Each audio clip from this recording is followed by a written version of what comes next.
பறக்கும் குதிரை. ஒரு ஊர்ல ரஹீம்னு ஒருத்தன் இருந்தான். அவன் பறக்கிற குதிரை ஒண்ணு வச்சிருந்தான். ஒரு நாள் அத சுல்தான் சபைக்கு கொண்டு வந்தான். சுல்தான் குதிரைய விலைக்கு வாங்க நினைச்சாரு. இந்த பறக்கும் குதிரை எனக்கு ரொம்ப பிடிச்சிருக்கு. இதோட விலை என்ன?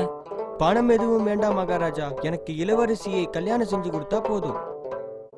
என்னது, கல்யாணமா?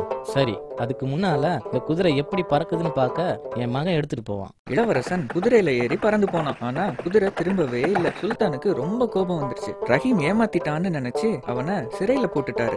மகாராஜா, இளவரசருக்கு பறக்கும் குதிரையை ஓட்ட தெரியாமல் இருக்கலாம். இதுல என் தப்பு எதுவும் இல்லை. அதை பத்தி எனக்கு கவலை இல்லை. என் மகன் திரும்பி வர வரைக்கும் உன்னை விட மாட்டேன்.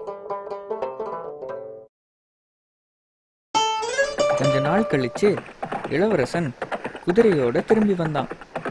இளவரசன் திரும்பி வந்ததால உன்னை விடுறேன், ஆனா உன் குதிரைய உனக்கு தர மாட்டேன். ஏமாந்து போன ரஹீம் பழி வாங்க முடிவு செஞ்சான். கொஞ்ச நாள் கழிச்சு இளவரசிக்கு உடம்பு சரியில்லாம போச்சு.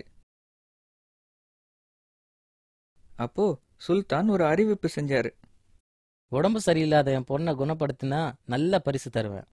ரஹீம் ராஜாவை பழிவாங்க இந்த சந்தர்ப்பத்தை பயன்படுத்திக்க நினைச்சான். ஒரு வைத்தியன் போல வேஷம் போட்டுட்டு வந்தான். அவன் சுல்தானை பார்த்து, பறக்கும் குதிரையை இங்க கொண்டு வந்தா தான் இளவரசியை குணப்படுத்த முடியும்.